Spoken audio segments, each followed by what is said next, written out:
এবার আপনিও সিঁদুর মুছে এই বিয়েটা ভুলে যেতে পারেন। আপনারা এত লেখাপড়া জানেন, আর এটা জানেন না যে মনে রাখা যত সোজা, ভুলে যাওয়া অত সোজা না।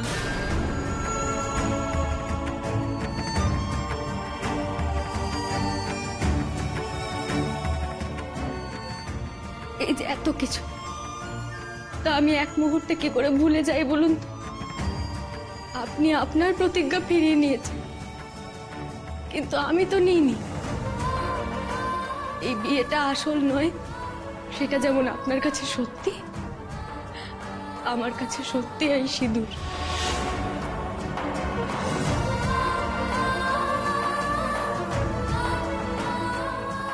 আপনি যে সিঁদুর আমার সিঁথিতে পরিয়েছেন, তা আমি এই জীবনে মুছতে পারবো না দীপ্তবাবু, শত চেষ্টা করলেও পারবো না।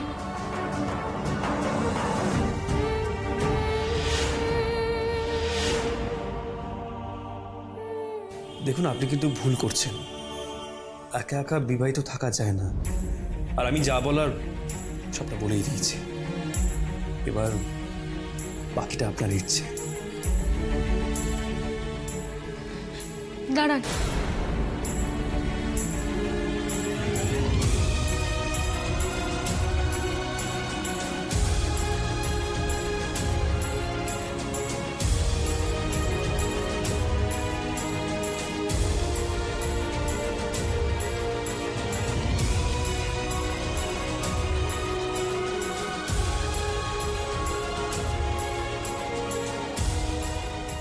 এই গয়নাগুলো আপনার বাবা আপনার স্ত্রীকে আশীর্বাদ করে দিয়েছিলেন,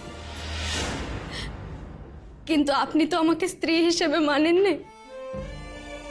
তাই এগুলো আমি রেখে কি করব বলুন তো? এগুলো আপনি নিয়ে যান।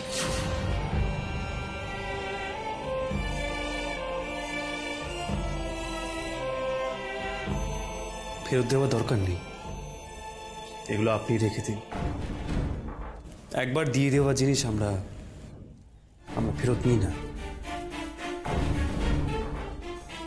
বিয়ের সময় মন্ত্র উচ্চারণ করে পাশে থেকে আমায় রক্ষা করার কথাও তো দিয়েছিলেন।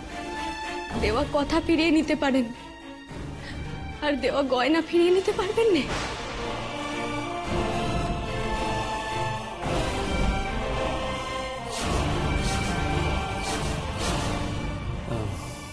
দেখুন, আপনি আমার প্রাণ বাঁচিয়েছিলেন। আমি আপনার কাছে ঋণী। ধরে নিন এই সামান্য কটা গয়নাগুলো দিয়ে আমি আপনার এই ঋণ শোধ করলাম।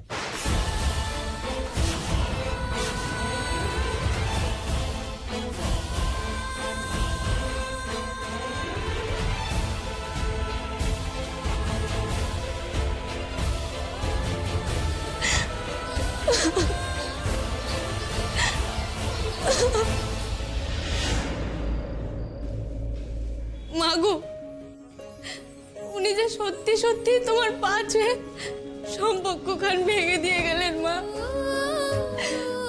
আমার স্মৃতির সিঁদুর অস্বীকার করে উনি চলে গেলেন। আমি যে ভাবতেই পারিনি উনি এমনটা করতে পারেন। বড় আশা করেছিলাম তুমি এমনটা করতে দেবে না, তাহলে কেন করতে দিলে মা? কেন?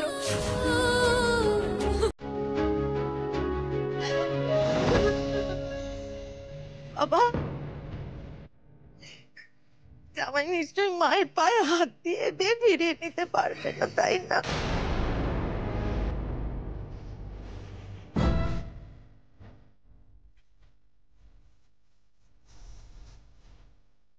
এই বিয়েটা আসল নয়, সেটা যেমন আপনার কাছে সত্যি, আমার কাছে সত্যি এই সিঁদুর। আপনি যে সিঁদুর আমার সিঁথিতে পরিয়েছেন, তা আমি এই জীবনে মুছতে পারবো না দীপ্তবাবু। দেওয়া কথা ফিরিয়ে নিতে পারেন, আর দেওয়া গয়না ফিরিয়ে নিতে পারবেন না।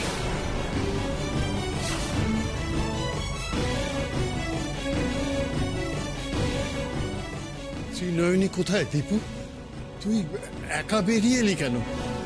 নিজের সিদ্ধান্ত পাল্টালি বাবা? এই বিয়েটা আমি ভেঙে দিয়ে এসেছি বাবা।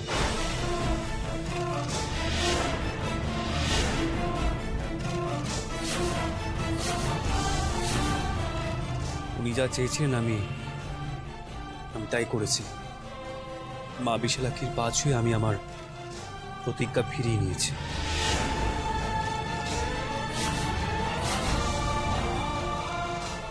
আমি ওনাকে বলেছি সবটা ভুলে যেতে। আমিও আজকে দিনটা মনে রাখবো না।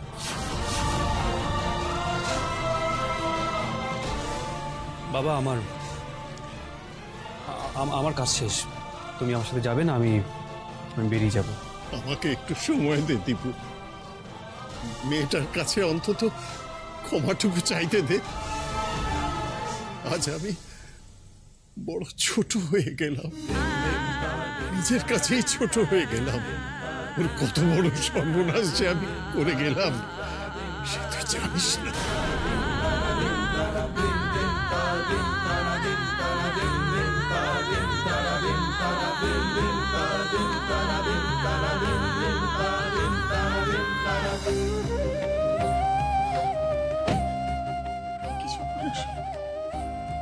কি সর্বনাশ হলো গো?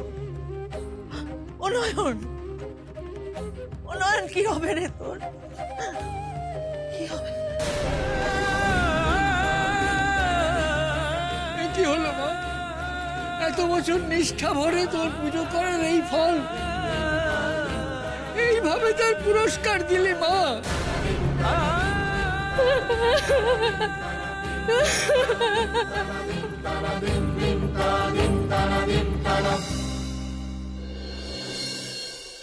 দোল দোল দুলুনি, টাঙা মাথায় চিরুনি, বর আসবে এক্ষুনি, নিয়ে যাবে তক্ষুনি।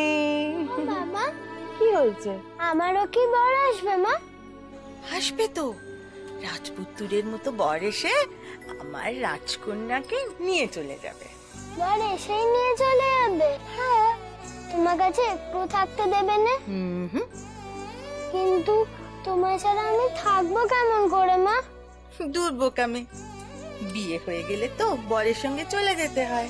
ইস, আমি বরের বাড়ি যাবই না, আমি সব সময় তোমার সঙ্গে থাকবো। আমি এমনি করে গলা জড়িয়ে থাকবো। ওরে বাবা,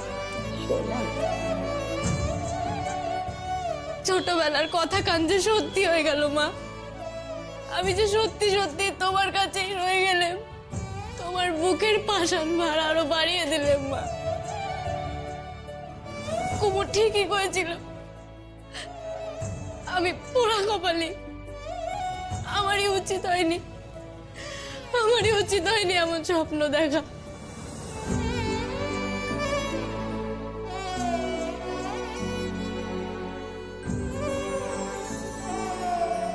ত্রিনয়নী,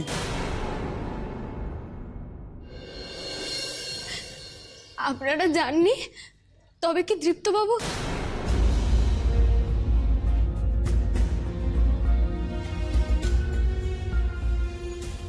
না রে মা, তুই তাকে রাজি করাতে পারলি না, আর কে করবে?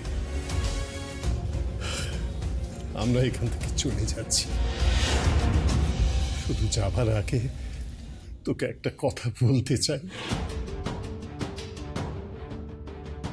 মারে, আমায় ক্ষমা করে দিস মা। ছি ছি, এই আপনি কি কইছেন?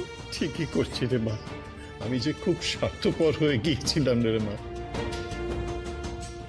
কি করবো বল, আমি তো বাবা।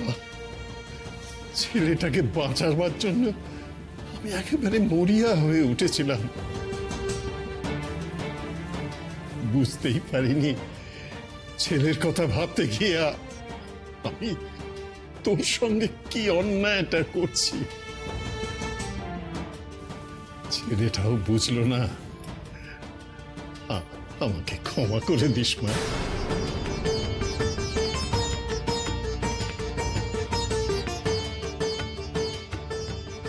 আপনার তো দোষ নেই বাবা, এ আমার কপাল। দাদু বলে কপালের লেখন কেউ খণ্ডাতে পারেনি। মা আমার কপালে যা লিখেছেন তাই হবে।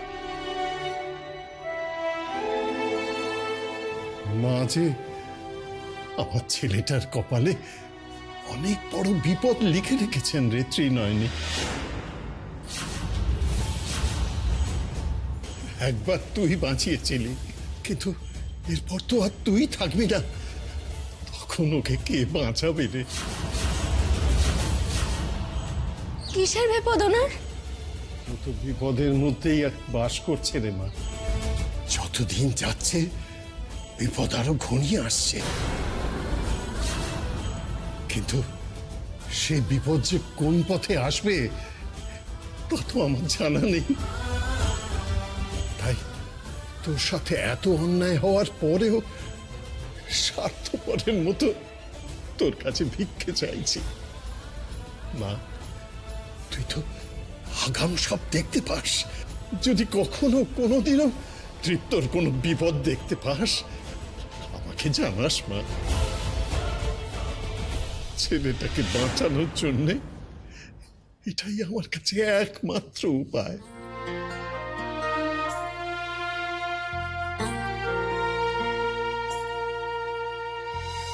হোক না যতই কপাল পোড়া জনম দুঃখিনী,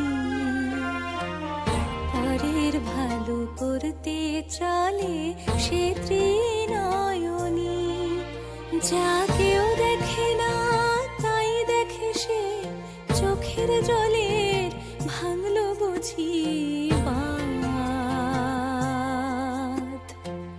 কেউ বলে এ অভিশাপ আর কেউ বলে রে আশীর্বাদ, কেউ বলে রে আশীর্বাদ।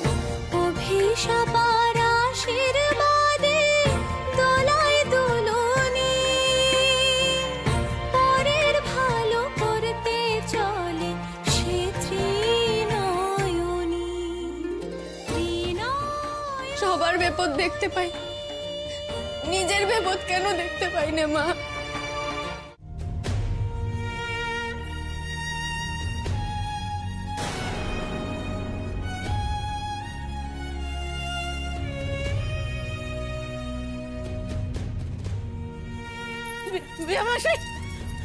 মেয়ামাশাই চলে যাচ্ছেন, ও মেয়ামাশাই চলে যাচ্ছেন আমার মেয়েটাকে ফেলে রেখে। আমার মেয়েটার কি হবে মেয়ামাশাই? নইলে এত বড় ক্ষতি করে চলে যাবেন আপনি।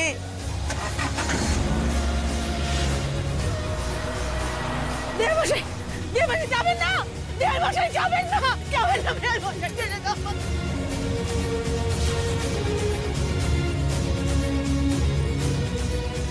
দিদি ভাই, দিদি ভাই, তপব্রত ফিরছে না কেন বলতো এখনো? ছটফট করে কোনো লাভ হবে? বোকার মতো কথা বলিস না। এখন এইভাবে শান্ত হয়ে বসে থাকার সময়? তৃপ্ত আর তপব্রত ফিরছে না, কি ফিরছে না? নিজের কানেই শুনলি যে পুলিশ ইনভেস্টিগেশন শুরু করেছে। ইনভেস্টিগেশনে যদি আমাদের নামটা উঠে আসে যে আমরা অ্যাক্সিডেন্টে ইনভলভ ছিলাম, তোর কি হবে আমি জানি না, আমার কিন্তু মস্ত বড় ক্ষতি হয়ে যাবে।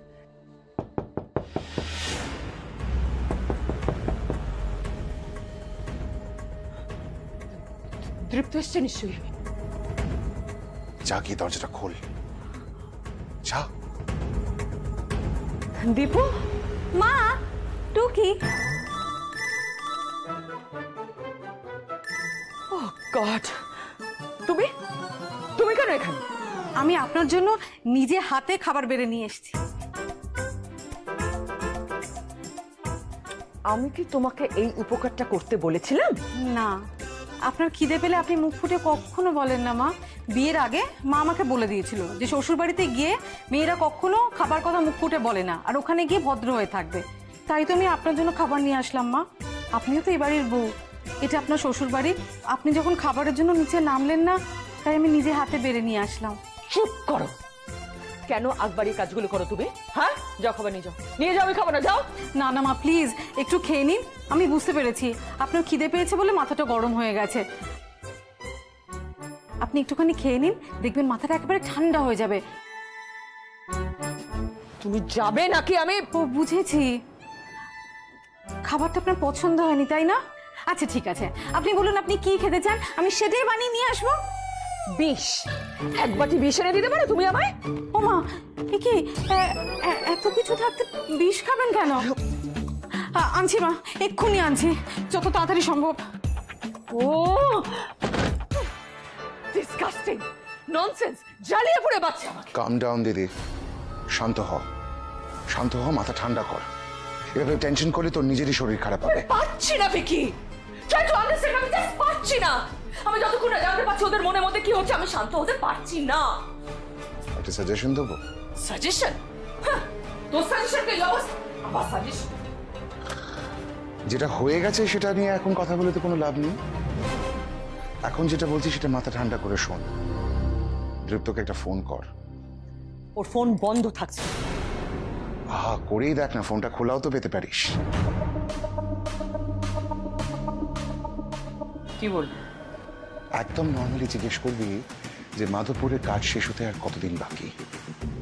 সঙ্গে বলবি যে তুই ওকে মিস করছিস, এবং আরো বলবি যে তুই চিন্তায় ওর জন্য খাওয়া দাওয়া ছেড়ে দিয়েছিস। মানে যে নাকামোগুলো তুই ইউজুয়ালি করে থাকিস দীপ্তর সঙ্গে। ফোনটা করেই দেখ না, ধরতেও তো পারে।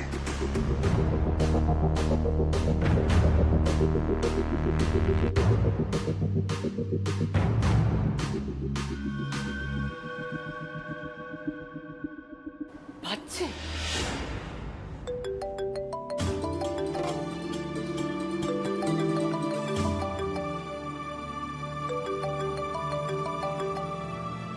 বাবা, বাড়ি থেকে ফোন আসছে, মাও ফোন করছে।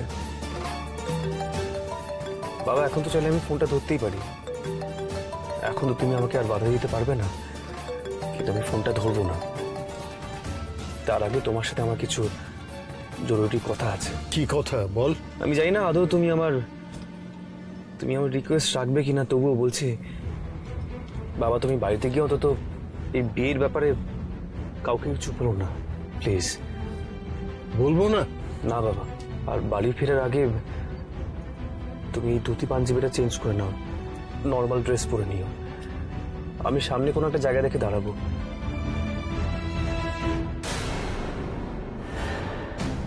এতদিন ফোনটা অফ ছিল, বাজছিল না, আর আজ বাজছে অথচ ফোনটা ধরছে না। কি হচ্ছে আমি তো কিছু বুঝতে পারছি না। ওরা বাড়িতে পুলিশ নিয়ে আসছে না তো?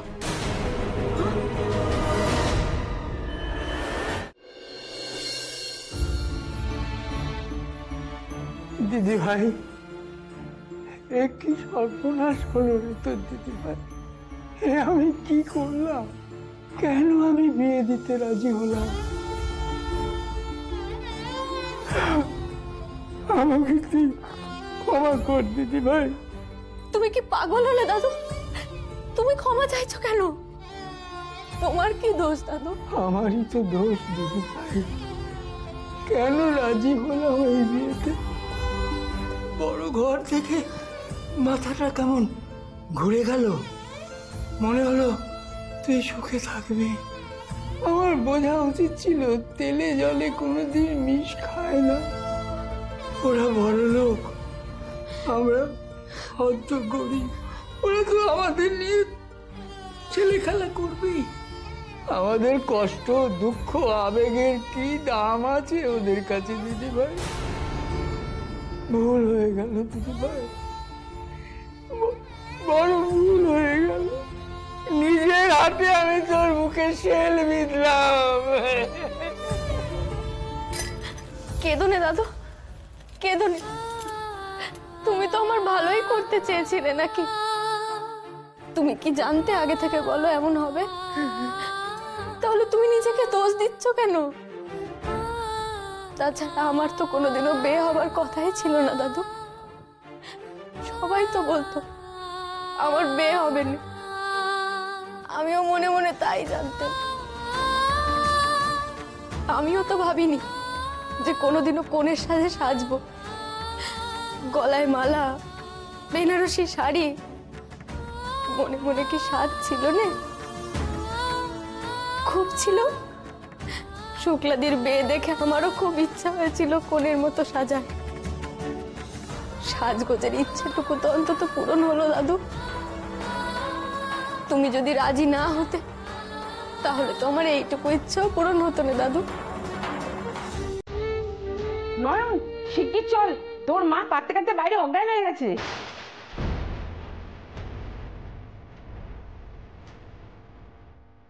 মা!